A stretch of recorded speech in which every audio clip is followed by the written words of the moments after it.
Jadi luar biasa pernikahan dan rumah tangga itu, semuanya menginginkannya. Jadi pemuda-pemuda khususnya tidak perlu takut lagi. Langkahkan kaki antum, jalani pernikahan, karena selama di dunia rintangan pasti ada. Sahih. Bujangan ada rintangan nggak? Nah, semuanya mengalami rintangan dunia. Allah ciptakan kehidupan dan kematian. Alladzi khalaqal mauta wal hayata liyabluwakum ayyukum ahsanu amala. Saya bacakan sebuah hadis di halaman 38. An Abi Hurairah qala qala Rasulullah sallallahu alaihi wasallam salasatun haqqun 'ala Allah aunuhum al-mujahidu fi sabilillah wal mukatabu alladhi yuridu al-ada wan nabiyu alladhi yuridu al-'afaf. Tiga orang, kata Rasulullah sallallahu alaihi wasallam dari Abi Hurairah, dia berkata Rasulullah sallallahu alaihi wasallam telah bersabda, tiga orang yang sudah pasti mereka akan mendapat pertolongan. Mujahid, pertama mujahid yaitu yang berperang di jalan Allah. Kedua seorang budak yang berusaha menebus membayar dirinya. Seorang laki-laki yang menikah karena menjaga kehormatannya. Yang terakhir, wan-nafi alladhi yuridul 'afaf, pasti mendapat pertolongan. Pasti mendapat pertolongan dari Rabbul Alamin. Pasti mendapat pertolongan dari Rabbul Alamin. Kenapa saya tujukan kepada pemuda, tidak kepada pemudi, tidak kepada akhwat? Karena yang mencari sesuai dengan adat kebiasaan manusia adalah laki-laki. Yang memulai laki-laki. Kalau laki-lakinya takut, para pemudanya lari. Seperti saat ini sebagian orang-orang tua juga tidak mengerti. Anak saya kalau sudah jadi STR baru nikah, habis S3 sampai baru nikah. Kalau dia sudah ini baru nikah. Tanpa, memang ada yang menunda karena sesuatu sebab. Dia menyelesaikan kuliah misalnya, dia harus selesai dulu kuliah untuk fokuskan kepada mata pelajarannya. Bagi mereka yang tidak ada yang ditunggu, dia sudah siap, dihantui beberapa perkara, dibayang-bayangi beberapa perkara, segera terjun dan nikah. Ikhwan dan akhwat sekalian, saya harus memberikan waktu pada antum. Memang tidak mungkin membahas kitab besar, tapi sekilas saya telah jelaskan apa yang ada di kitab ini. Mudah-mudahan bisa dibaca dengan baik, dipahami. Dan apabila ada sesuatu yang janggal, sesuatu yang tidak atau belum dapat dipahami, antum bisa datang kepada saya dan menanyakannya. Karena tidak satu pun tulisan melainkan di sana terdapat kekurangannya, kesalahannya, kecuali kitabullah azza wa jalla, Al-Quranul Karim. Maka saya akan menjawab beberapa pertanyaan, tentunya banyak sekali lihat tadi. Ini masalah nikah banyak betul lihat tuh. Luar biasa. Berarti sambutannya cukup meriah. Ustaz, tolong jelaskan apa yang dimaksud dengan nikah mut'ah dan hukumnya dalam syariat Islam. Saya menulis sebuah kitab yang dibagikan dengan cuma-cuma atas infak sebagian kaum muslimin.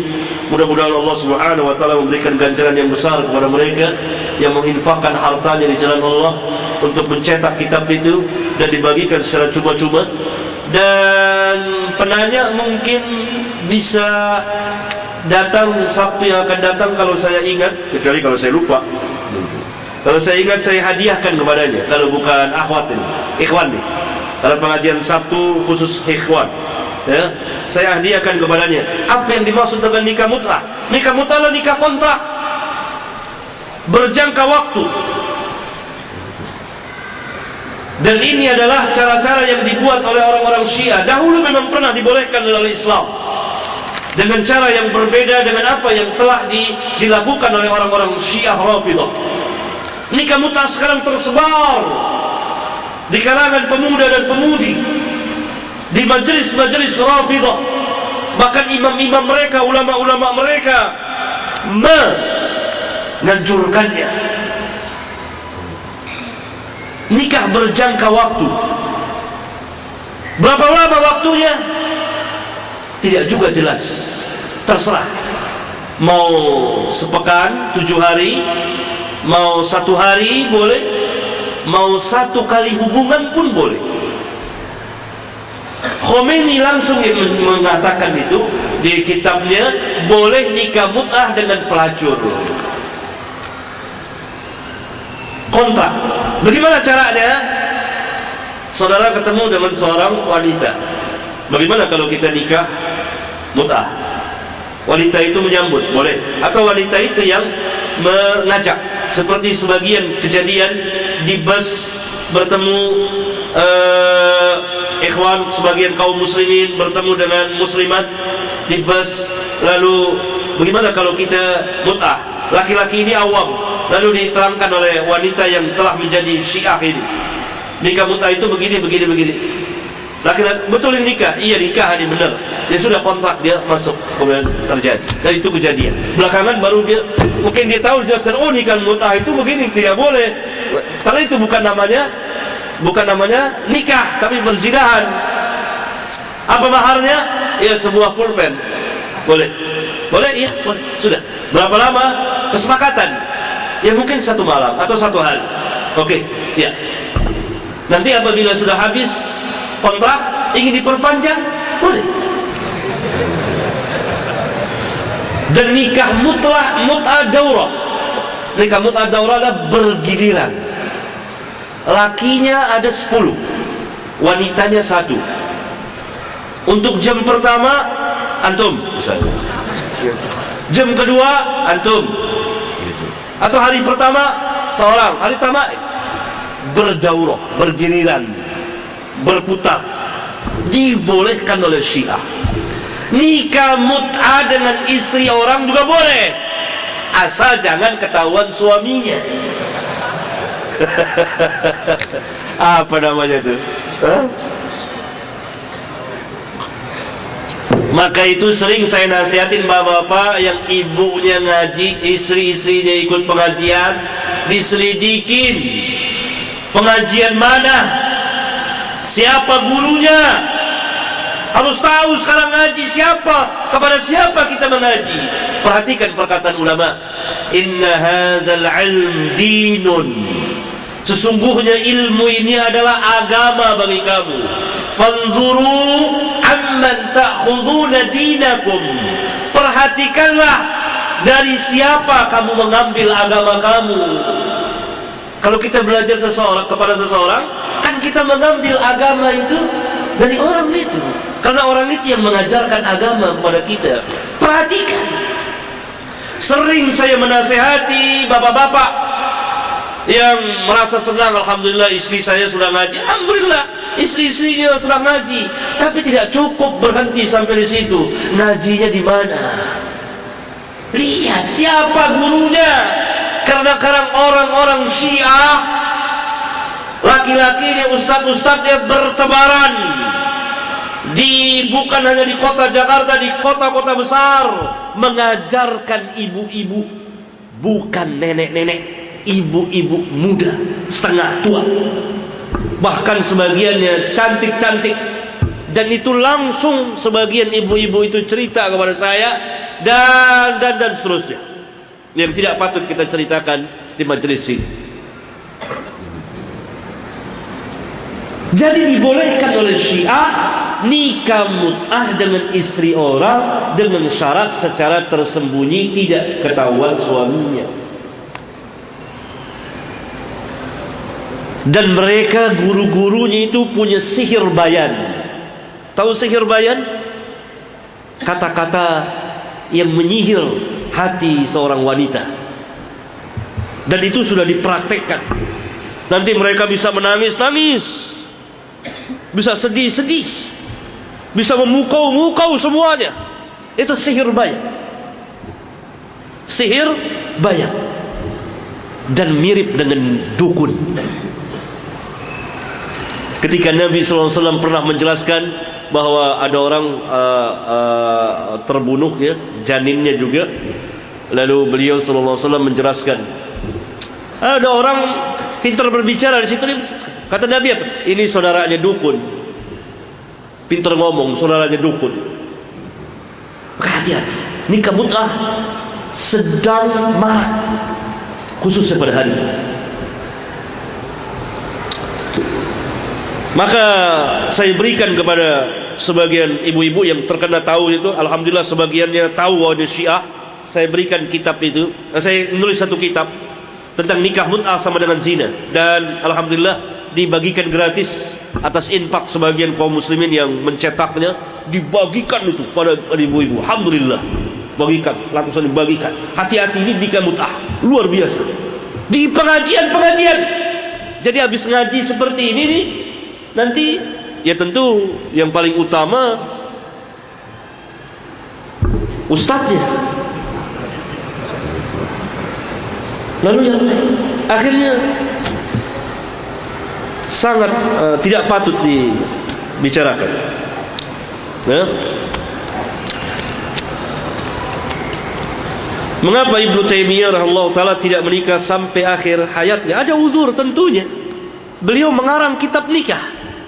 Beliau tidak menikah, ada uzur syar'i. Bersama beberapa ulama seperti Al-Imam An-Nawawi, Al-Imam Al-Khatib Al-Baghdadi dan lain-lain. Ada uzur. Orang ada uzur tidak tercela, hanya hilang fadilah. Ada uzur. Kita harus berbaik sangka kepada ulama. Apakah ulama sekaliber Ibnu Taimiyah rahimahullah taala tidak tahu tentang permasalahan itu, walhal beliau mengarang kitab nikah dan sangat menakjubkan, dan pembahasannya tentang nikah, tentang talak luar biasa.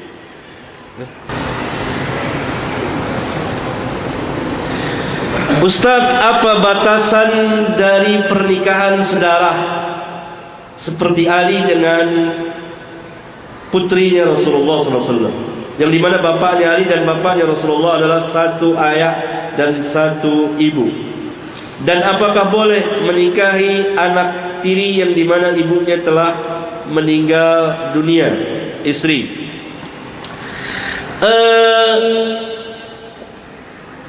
Saya menjelaskan di sini dengan tuntas mana wanita-wanita yang diharamkan kita menikahinya. Silakan merujuk di sini.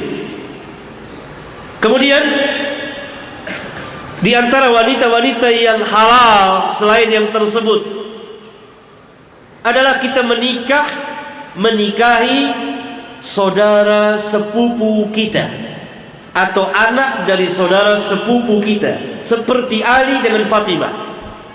Ali menikahi anak sepupunya.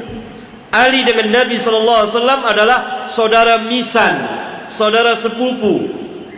Nabi SAW mempunyai anak namanya Fatimah, dinikahkan kepada Ali, halal. Kita menikahi anak paman, anak bibi, boleh. Yang haram adalah kita menikahi anak tiri kita yang ibunya sudah berhubungan dengan kita. Itu tidak boleh, walaupun ibunya sudah meninggal.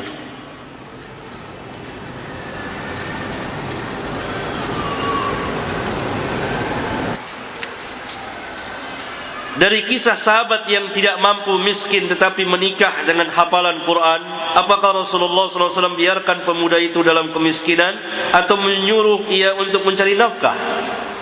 Bingung yang bertanya. Mana jawaban yang sahih? Apakah Rasulullah SAW biarkan pemuda itu dalam kemiskinan atau menyuruh ia untuk mencari nafkah? Menyuruh ia untuk mencari nafkah. Berdasarkan apa? Keterangan dari beliau sendiri. Cukup seseorang itu berdosa kalau dia menyia-nyiakan yang menjadi tanggungannya. Cukup. Berdosa kalau kita menyia-nyiakan yang menjadi tanggungan kita. Kata Nabi SAW apa? Ibda binafsik wa biman ta'ul. Dahulukan dirimu dan orang yang menjadi tanggunganmu. Berdasarkan sejumlah, dan hal itu tidak perlu lagi diterangkan karena memang sudah ada keterangannya jelas. Apabila dia telah menjadi suami, maka kewajiban dia memberi nafkah. Maka laki-laki itu harus berusaha. Lalu penanya masih penasaran, masih adakah zaman sekarang wanita yang seperti istri sahabat tersebut? Kalau persamaan percis beda, dia sahabat, yang ini bukan sahabat. Tapi kalau yang mau menerima antum, yang bertanya ini banyak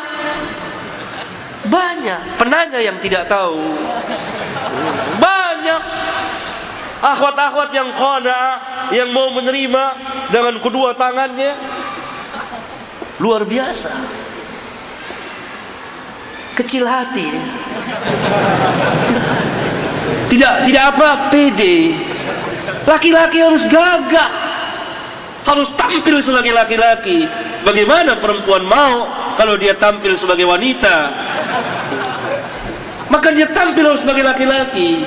Banyak akhwat-akhwat tuh, wanita-wanita yang mau, asal dia gagah. Gagah bukan berarti badan gede, enggak. Gagah apa? Hati. Ibnu Mas'ud itu kecil, orangnya kurus, kering, ceking, tapi hatinya sebesar gunung Uhud. Keren.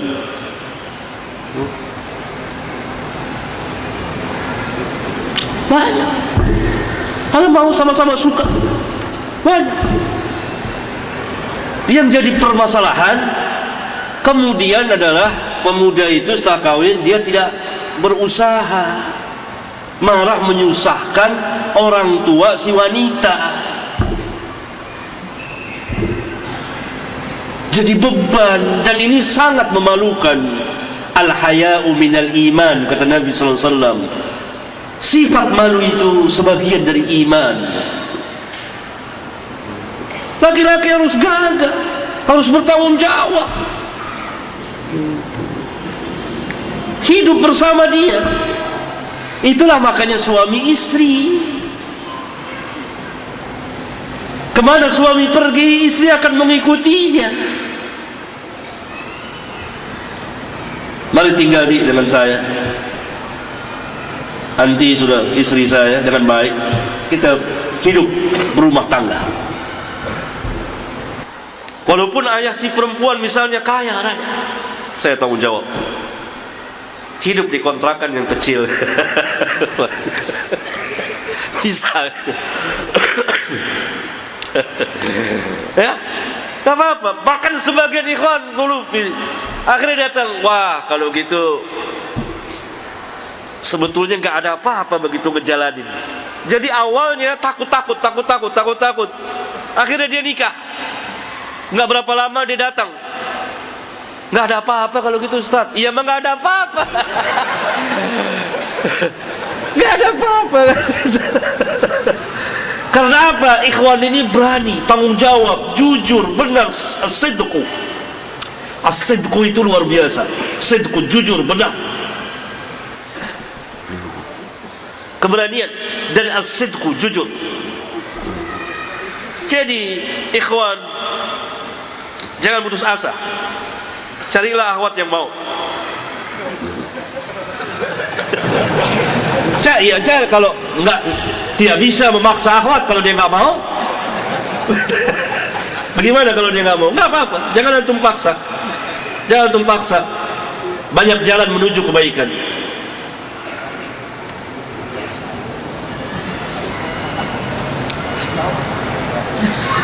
Ustaz, ada soal, manakah yang harus didahulukan antara menikah dengan menuntut ilmu di suatu ma'had, pondok, pesantren? Tergantung dari mana yang lebih dia berhajat. Di sini ada 3 keadaan. Keadaan pertama, dia lebih berhajat untuk tinggal di pesantren, karena tidak mungkin tinggal di pesantren bersama istri. Ya? Tidak mungkin tinggal di pesantren bersama istri. Dan dia tidak terlalu terganggu untuk urusan nikah. Dia bisa menunda sampai dia selesaikan dulu sekolah di pesantren itu. Maka didahulukan dia menuntut ilmu di pesantren. Yang kedua, dia sangat berhajat dengan nikah. Maka salah satunya dia harus memilih. Maka dia dahulukan nikah. Dia dahulukan nikah. Yang ketiga, kedua-duanya dia jalani sebagaimana para ulama yang dahulu, Imam Bukhari dan lain-lain, menikah dan menuntut ilmu. Tidak ada halangan bagi mereka.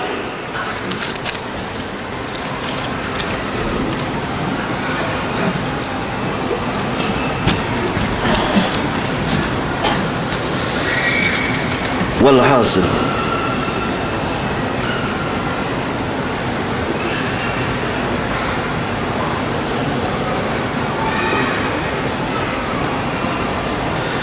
saya ikhwan yang insyaallah sudah siap nikah secara lahir batin. Ada seorang akhwat yang saya ajak nikah, tapi dia masih bingung, ragu-ragu, karena dia merasa belum siap dalam hal ilmu rumah tangga, memasak dan lain-lain. Apakah alasan itu termasuk alasan syar'i yang membolehkan untuk menunda pernikahan? Alasannya teman masak doang. Bikin nasi goreng, telur ceplok, enak berdua.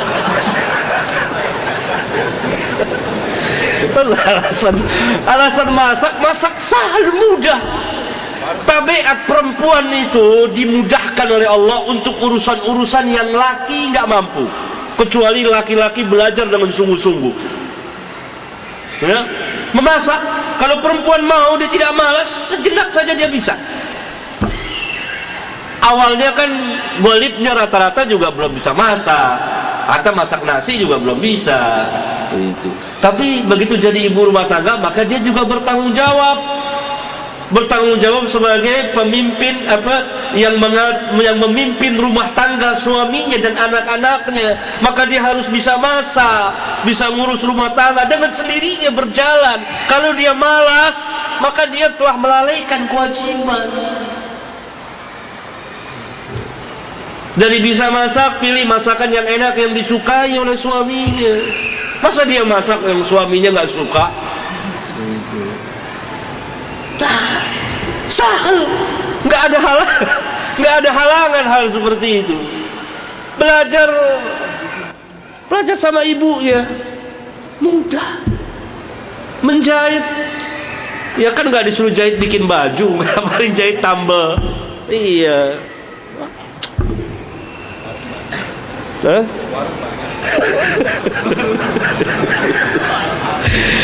Allahu Akbar. Sahal, mudah. Ilmu rumah tangga dengan sendirinya mudah, sahal. Jalani. Awal-awalnya memang, yang namanya awal-awal pernikahan, kalau masih berdua saja, ya, bikin nasi goreng atau beli makanan atau macam yang antum ketahui. Lama-lama dia bisa, asal bertanggung jawab, sama seperti suami. Kalau dia tidak bertanggung jawab untuk mencari nafkah, ya mau gimana? Berdosa dia. Istri tidak bertanggung jawab untuk mengurus rumahnya, rumah suaminya. Karena apa? Waktu suami habis di luar, fantashiru fil ard. Istri waqarna fi buyutikun. Diamlah di rumah kamu. Dia yang memimpin rumah tangga suaminya, memasakkan suaminya, berkhidmat kepada suaminya, berkhidmat kepada melayani anak-anaknya. Itu memang kewajiban sebagaimana yang Allah Subhanahu wa taala telah wajibkan melalui lisan Nabi yang mulia alaihi salatu wassalam.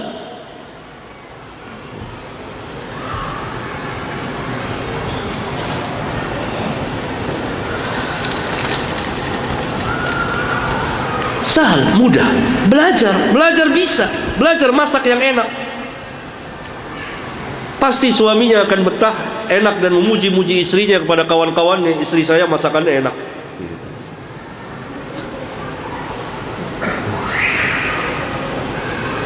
Mengenai pernikahan tanpa wali orang tua yang dilakukan oleh KUA atau penghulu dengan alasan orang tua tidak menyetujui tanpa alasan yang jelas, bagaimana hukum pernikahan tersebut? Sah, karena sultan yang menikahkan. Asal orang tuanya itu dipanggil, dilihat alasannya tidak syar'i, maka hak waliannya dicabut oleh sultan. Kalau wakil sultan adalah KUA, maka KUA yang menikahkannya. Apabila terjadi persengketaan dan mereka hadapkan ke mahkamah, jadi KUA kalau kita di sini, maka orang tua itu dipanggil, datang dia. Kenapa tidak menyetujui pernikahan ini? Begini, dilihat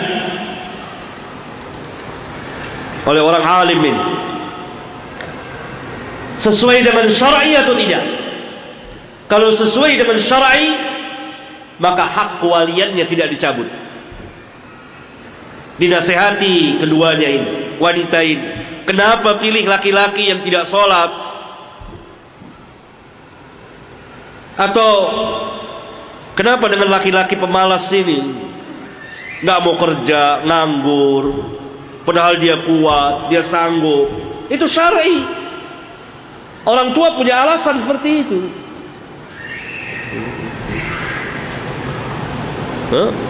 Mampu tapi malas, sangat memalukan itu, sangat memalukan. Sementara kita melihat orang-orang tua yang sudah bongkok ini, tiap hari dia berjalan di bumi Allah dengan rendah hati, dia mencari nafkah yang halal. Sementara pemuda-pemuda itu gagah-gagah, umur 20-an, 30-an, malas di rumah, nggak mau bekerja, merasa terhina dengan satu pekerjaan. Lebih baik dia menadahkan tangannya. Sangat memalukan, sangat memalukan. Dan gak ada pemuda seperti itu pada zaman Nabi yang mulia sallallahu alaihi wasallam. Sampai Ali bin Abi Thalib bekerja. Kalau gak ada uang dia bekerja, ada uang sahabat dagang.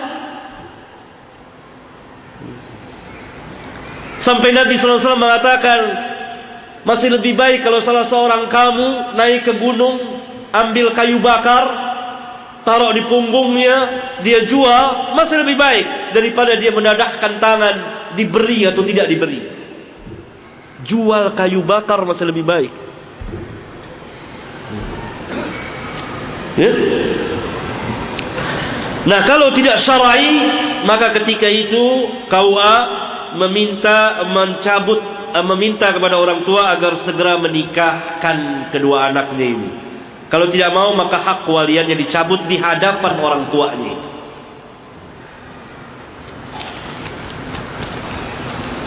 Tetapi perkara-perkara yang seperti ini hendaklah selalu dihindari,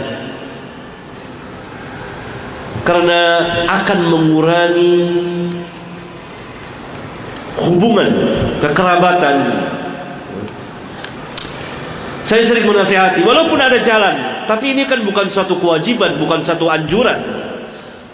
Syarak agama hanya membolehkan jalannya seperti ini, tetapi tidak selalu kita dianjurkan ke sana.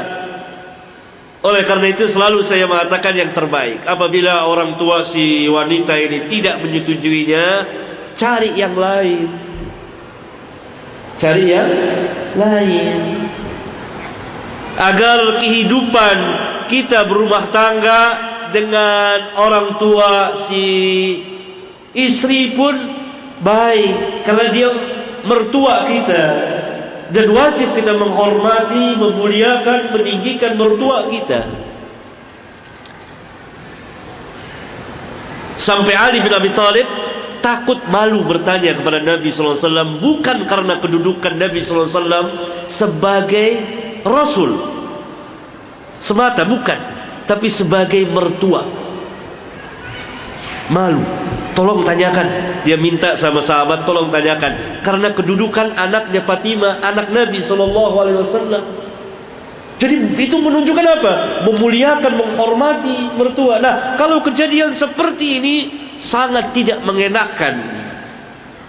Karena itu selalu saya menasihati kepada pemuda-pemuda, udah cari yang lain saja.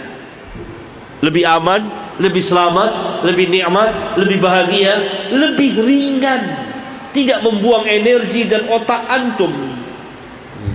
Apalagi nanti kalau ada disertai dengan ancaman-ancaman, dan itu sering sebagiannya terjadi.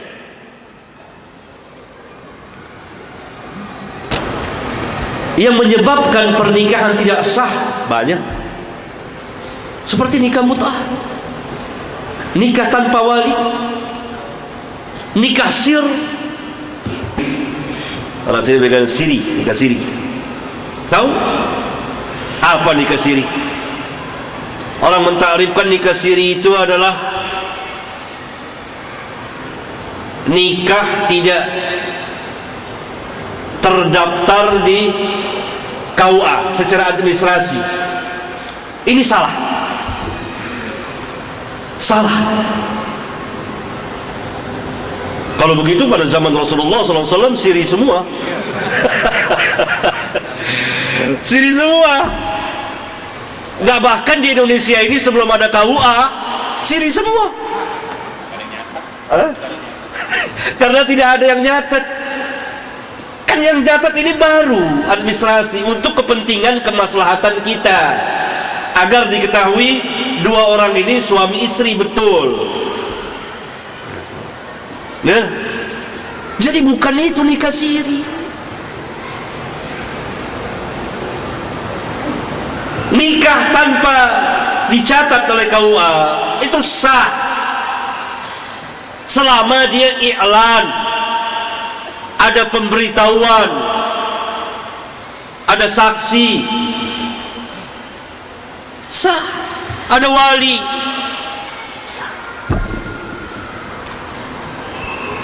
Seperti misalnya nih, ini dua orang tahu-tahu nikah di sini, nikah nih, tahu-tahu dadakan nikah, ada walinya, walinya mau nikahin, nikah. Ini ratusan yang saksikan, nggak dicatat, sah tidak? Apa mau dikatakan nikah siri? Allahu Akbar. Ini kalau sekarang misalnya nih ada pemuda, tampil dua orang, bapak, Ustaz, saya mau nikahin pemuda ini dengan anak perempuan saya yang di sana, nggak dibawa, tidak dibawa turun perempuan, ada. Kemudian saya nikahin, biar disaksikan oleh orang ramai. Wahai fulan, saya nikahkan engkau dengan anak perempuan saya. Jadi dia suami istri. Maharnya ini, atau maharnya nanti saya kasih lah, dia tunda maharnya. Dah. Atau maharnya saya ada uang sekian, 100.000. Ini 1.000 orang lebih saya kira yang menyaksikan nikah siri. Nggak ada KUA di sini, nggak dicatat. Pokoknya dia nikah, udah pengen nikah bener nih, udah nikah, udah habis pulang haji dia walimahan, ntar diajak beberapa orang di rumah makan walimahan. Hah? Ya, atau bapaknya berkaya, udah saya infak ini buat walimah nih, kasih sebungkus-bungkus nasi. Walimah, jadi walimah sah, bukan siri namanya. Jadi kalau begitu apa yang dimaksud nikah siri?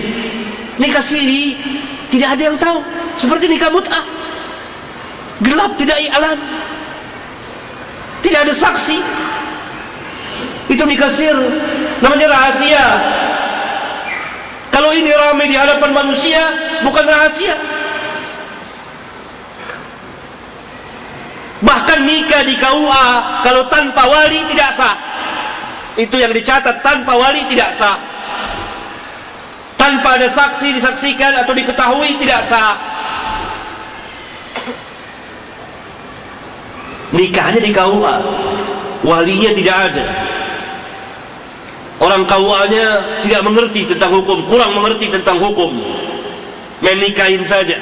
Atau orang KUA-nya dibohongi oleh dua orang ini, walinya tidak ada, tidak sah walaupun dicatat.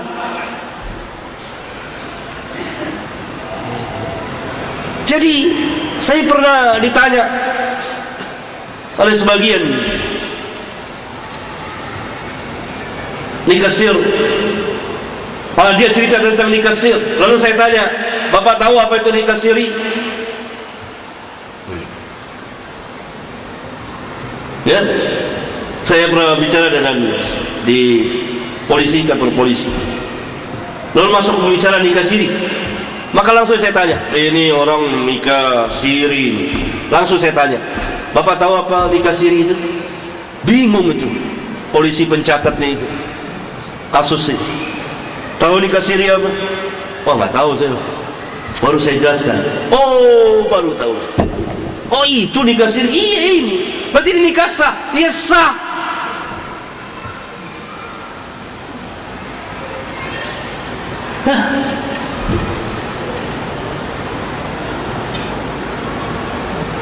Nikah dengan istri orang biasa. Ada di sini saya jelaskan. Bagi penanya bisa melihat di situ.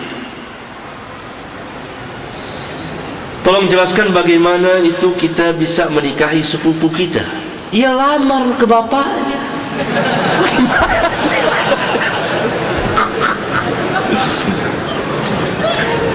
Masya Allah. Yang tanya mana nih? Ntar datang sama saya, ntar saya ajarin. Ya.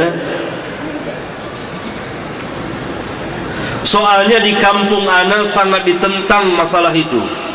Karena kata mereka, kata pemuka di kampung itu dosa besar.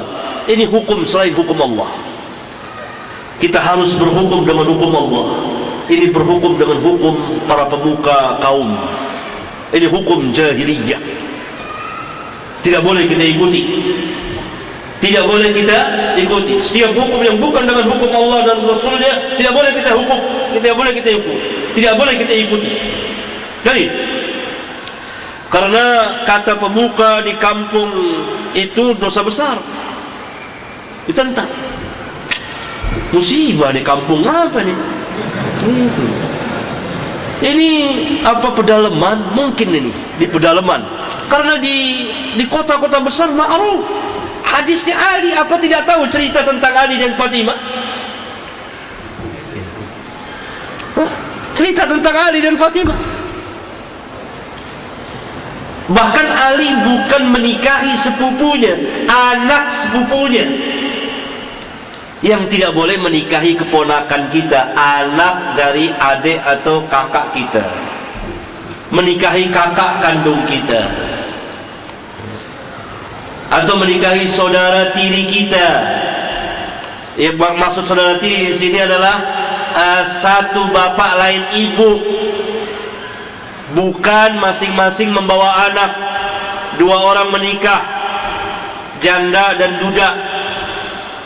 Yang janda membawa anak perempuan, yang duda membawa anak laki. Bapaknya nikah, anaknya pun ikut nikah, boleh sesama anak, karena bukan nasabnya orang lain. Paham atau bingung? Agak-agak paham. Kalau masalah nikah dengan sepupu ma'ruf, bagaimana caranya? Pinang. Kan yang namanya sepupu itu anak paman atau anak bibi. Datang sama orang tua, nyatakan.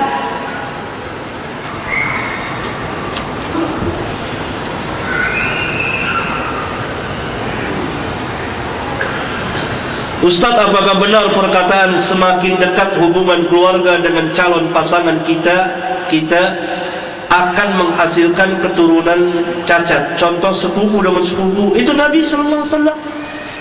Ali dengan Fatimah melahirkan dua putra yang sangat agung, sangat besar. Dua orang pemuda, ketua pemuda ahlul jannah, Hasan dan Husain. Memang ada beredar hadis palsu, hadis yang la aslalahu, tidak ada asal usul. Tidak ada asal usulnya. Janganlah kamu menikahi jangan kamu menikah dengan keluarga dekat, karena keturunan nanti anak akan lahir dawiyan, lemah. La tunkihul qurabah. Jangan kamu nikahi keluarga dekat, karena nanti anak akan lahir lemah. Ini hadis palsu, hadis dusta atas nama Nabi yang mulia sallallahu alaihi wasallam. Tidak ada halangan.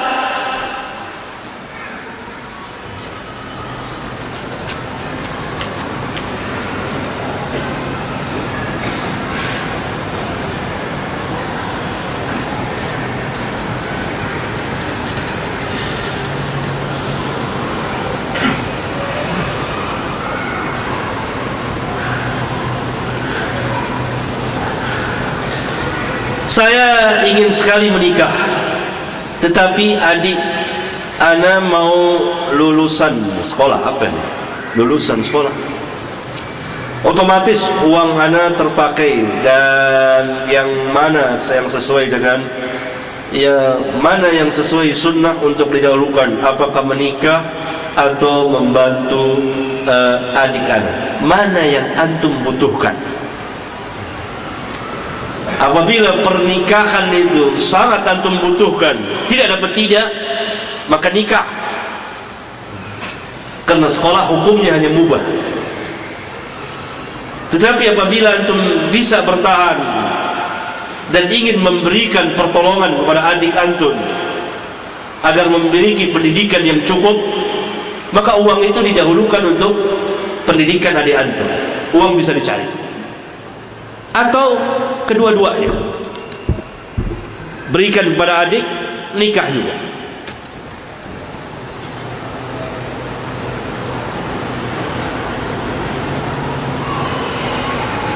Wanita yang hamil karena berzina tidak boleh dinikahkan sebelum bayinya lahir. Bagaimana jika wanita itu tetap dinikahi? Apakah nikahnya sah? Siapa yang menikahinya? Kalau yang menikahinya adalah yang menghamilinya, maka hukumnya sah berdasarkan ijma' para sahabat.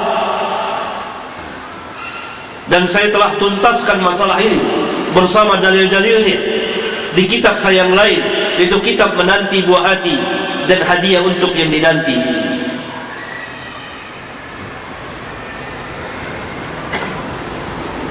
Dan insyaallah baru saja terbit cetakan yang baru, belum beredar.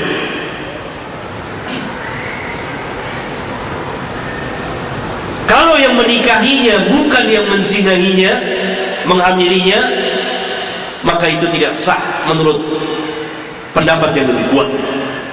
Tapi kalau yang menikahinya adalah yang menghamilinya, maka hukumnya sah dan memang harus dinikahi kalau kedua-duanya mau, berdasarkan ijma' sahabat. Kalau tidak dinikahi, maka akan terjadi aib yang sangat besar. Aib itu harus ditutup rapat-rapat.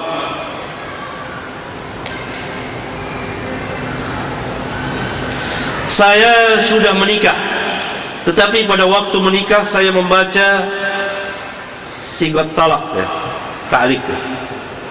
Karena saya belum tahu bahwa membaca talak tidak dianjurkan dalam Islam. Bagaimana hukum pernikahan yang telah kami lakukan? Apakah tetap sah, dan apakah talak tersebut telah jatuh? Sah, tetap sah. Yaitu sigot ta'liq, perjanjian tergantung. Apabila dia mengatakan ini, maka dia jatuh kepada talak. Tapi kelihatannya banyak masyarakat tidak tahu. Para penghulu tidak menjelaskan hakikat ini. Kalau dijelaskan, maka saya kira rata-rata tidak mau membacanya. Rata-rata tidak tahu, seperti penanya. Sigat ta'liq, kalau saya melakukan ini maka jatuh talak kepada istri saya, kan begitu? Hah? Di belakang buku nikah, betul. Di belakang buku nikah. Adapun yang sudah tahu, nggak mau dia baca.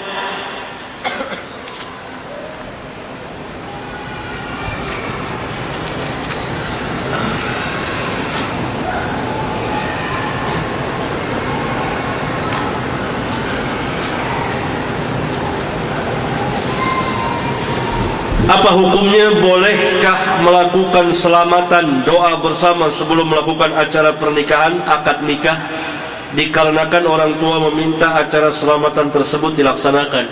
Ini bid'ah. Yang namanya walimah tentunya setelah akad. Setelah akad bersamaan dengan akad, atau selang 3 hari setelah akad juga nggak apa-apa. Dinikahkan sekarang, akad, ijab qabul, udah saksikan orang, maka mereka pengantinan beberapa hari, 3 hari, nanti baru diadakan walimah. Boleh? Kan walimah boleh. Tetapi tidak ada selamatan dulu, baca-baca doa, baca berjanji, baca rotip ini, rotip itu, kirim pahala ini bid'ah. Dan ini asalnya dari kebudayaan luar, dari cara-cara agama di luar Islam. Kemudian dicampur dengan agama Islam. Saya ambil contoh seperti ajaran filsafat. Ajaran filsafat adalah ajaran di luar Islam. Agamanya orang-orang Yunani, musyrikin, penyembah bintang. Kemudian sebagian kaum muslimin mengambil ajaran itu, memadukan antara ajaran filsafat dengan ajaran Islam, maka dinamakanlah filsafat Islam. Oleh karena itu di sini dinamakan selamatan. Selamatan itu macam-macam selamatan. Itu dari agama-agama penyembah berhala di negeri ini dahulu, lalu dimasukkan ke dalam Islam, dipadukan, dimadukan dengan ajaran Islam, disatukan, dicoba untuk dicampur. Tentu tidak bisa, maka dinamakan selamatan dengan doa. Lalu diaduk sedemikian rupa, dikemas sedemikian rupa, maka itu biasa dibuat. Acara selamatan biasanya panggil orang tertentu untuk baca doa. Ada lagi yang mandi 7 sumur atau mandi kembang rupanya di daerah. Ini cara-cara agama animisme ini. Pakai nanti injek telur, amis kakinya. Itu kan jahil. Telur enak digoreng, lepas burung, buang macam-macam. Ada. Ini nggak boleh lagi. Islami, Islam mudah, indah sekali. Hilangkan pertama kali kesyirikan, keyakinan batil. Sampai seorang ikhwan ingin melamar seorang akhwat di satu kota, satu daerah, akhirnya tidak jadi karena namanya nggak cocok. Namanya nggak cocok. Ini namanya si fulan, ini namanya si fulana. Kalau jadi ini bakal terjadi ini. Nama nggak cocok. Ada lagi bermacam-macam. Nggak jadi. Keyakinan batil. Saya sering lagi ditanya bagaimana nikah di hadapan jenazah orang tua. Ini ajaran animisme. Jadi bertepatan orang tuanya meninggal, segera dinikahkan di hadapan jenazahnya. Ajaran orang-orang dulu. Nah, acara-acara seperti ini yang terbawa masuk dalam Islam, seperti selamatan-selamatan, bermacam-macam selamatan lah, yang kadang-kadang ramenya lebih dari walimah. Padahal walimah boleh sederhana saja.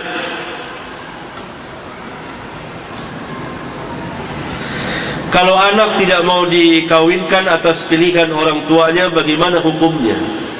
Ya, hukumnya boleh, bahkan hak dia. Orang tua tidak boleh memaksa. Biarkan anak yang memilih sendiri, pasangan istrinya atau suaminya, jangan dipaksa. Di salah satu pasal ini saya jelaskan, bahkan ada judul pasal kawin dipaksa. Orang tua menganjurkan bermusyawarah, mau ini pilihan yang baik, kecuali anaknya memilih laki-laki yang tidak baik, yang durhaka. Anaknya memilih wanita yang durhaka, jelas langsung bapak ini tidak baik. Pilih yang baik. Bapak boleh saja mencalonkan anaknya, ini pilihan bapak, ini baik, dijelaskan. Tapi pemaksaan tidak. Ada dua kejadian pada zaman Rasulullah SAW. Salah seorang dinikahkan oleh bapaknya dengan paksa, lalu dia mengadu kepada Rasulullah SAW, maka Rasulullah SAW membatalkan pernikahannya.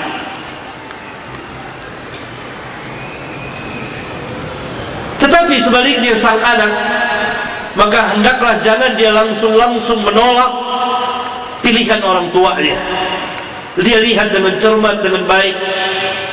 Kalau dia lihat pilihan orang tuanya ini baik, maka dia selain mengikuti orang tuanya dan dia dapat pahala menyenangkan hati orang tuanya, juga dia insya Allah akan memperoleh kesenangan, kebahagiaan di dalam pernikahannya.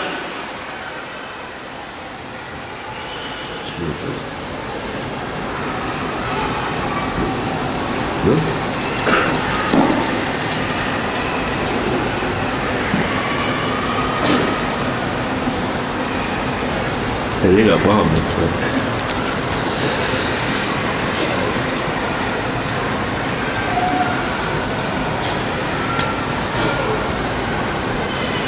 Bolehkah saya menghadiri acara walimahan seorang teman yang mana saya tidak diundang pada acara walimahan tersebut? Ya nggak boleh datang. Tidak boleh datang. Minta izin terlebih dahulu. Atau kita bawa kawan,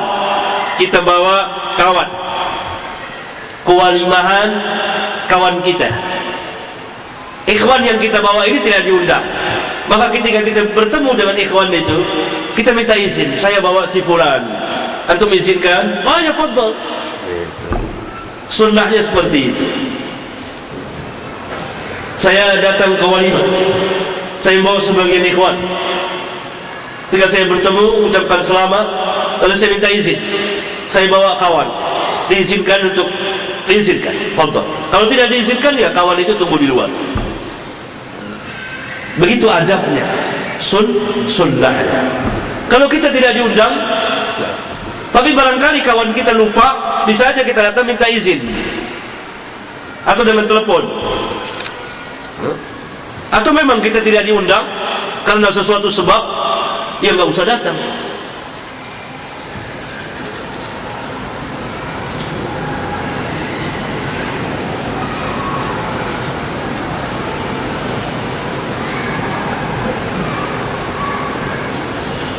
Apakah hukumnya menjadi perantara dalam pernikahan teman, bukan saudara? Apa maksudnya ini?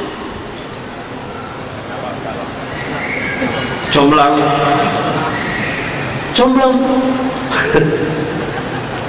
Perantara untuk mempertemukan, bagus. Wa ta'awanu 'alal birri wat taqwa.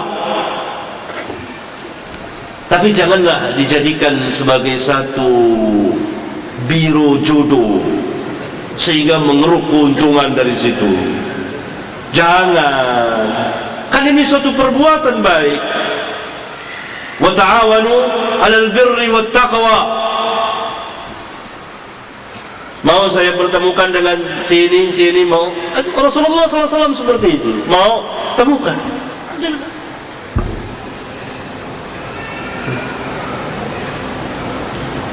Dan ini ada dalam Islam. Karena itu tidak perlu dibuat-buat peraturan-peraturan biro-biro jodoh. Biarkan saja kaum muslimin saling tolong-menolong. Kan dengan ayat itu bersifat umum. Wa ta'awanu 'alal birri wat taqwa. Saling tolong-menolonglah kamu dalam berbuat bir, kebaikan dan takwa. Salah satunya adalah sebagai perantara.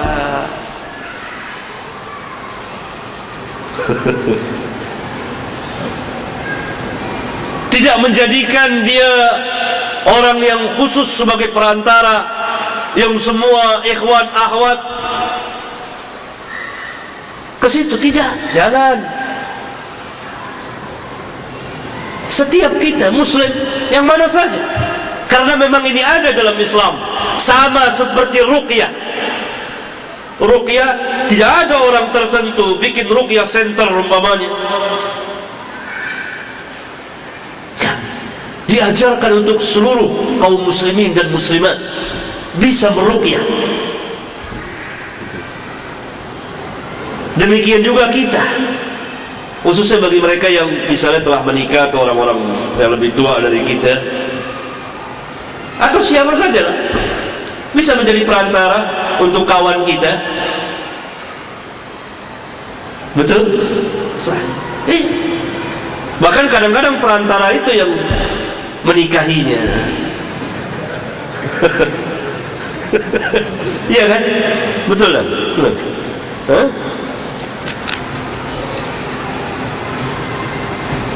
Bagaimanakah menghilangkan keraguan-raguan untuk menikahi wanita yang masih awam? Tinggalkan keraguan. Da'ma yaribuka ila mana? Tinggalkan yang meragukanmu kepada yang tidak meragukanmu. Bagaimana menghilangkan keraguan? Berarti tinggalkan keraguan. Ragu, jangan ada keraguan. Nikahi wanita ini. Semua juga awam. Yang penting dilihat dia asalnya orang taat, wanita salihah, dan akan dapat dibawa kepada ketaatan. Awam, semuanya awam. Ikhwan awam, akhwat awam. Awam.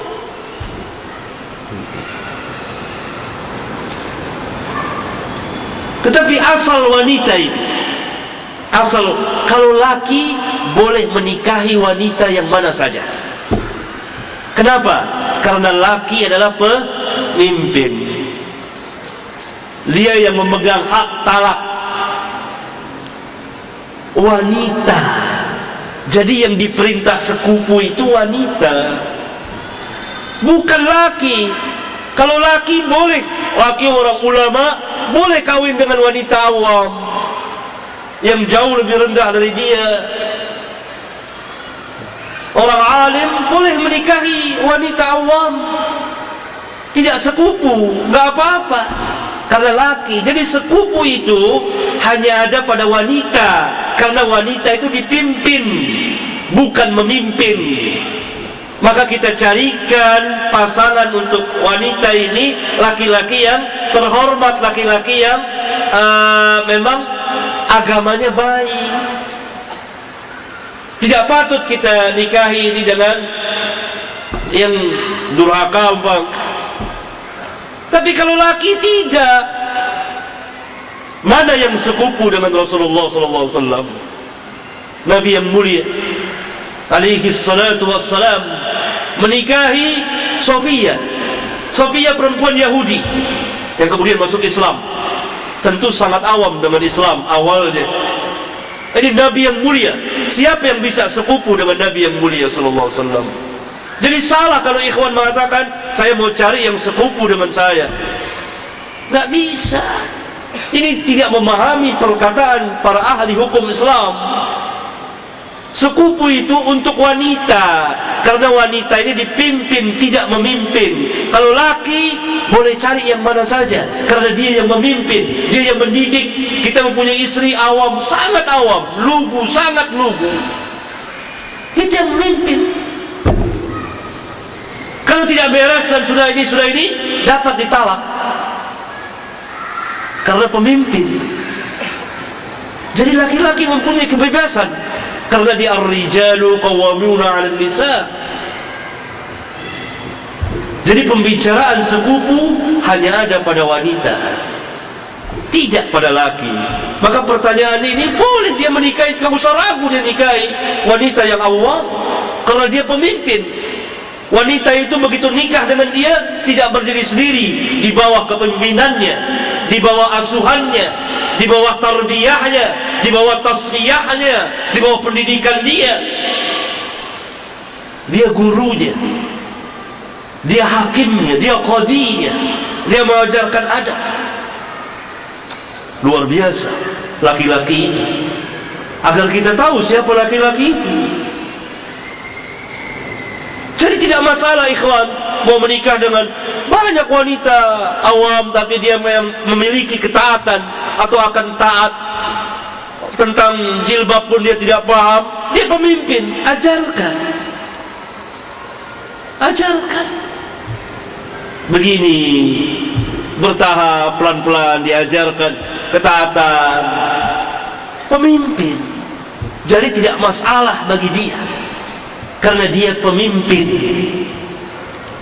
Hak talak ada pada dia.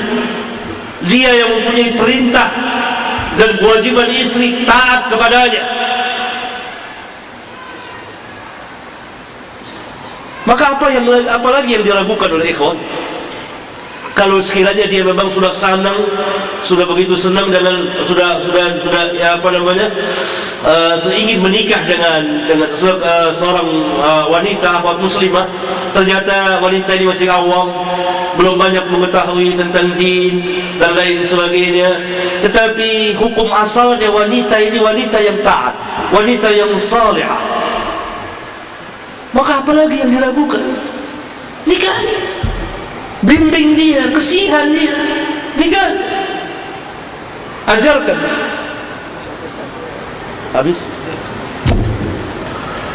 Habis waktu. Pertanyaan nikah masih setumpuk. Nanti selesai sholat boleh kita adakan dialog langsung seperti kebiasaan, insyaallah taala. Sampai di sini mudah-mudahan bermanfaat, dan anggaplah ini sebagai pengantar, muqaddimah dalam masalah yang sangat besar. Dan tentu saja di sana sini muhadarah ini penuh dengan kekurangan, dan mohon maaf kalau ada kata-kata yang tidak berkenan. Subhanakallahumma wa bihamdika asyhadu an la ilaha illa anta astaghfiruka wa atubu ilaik. Wassalamu alaikum warahmatullahi wabarakatuh.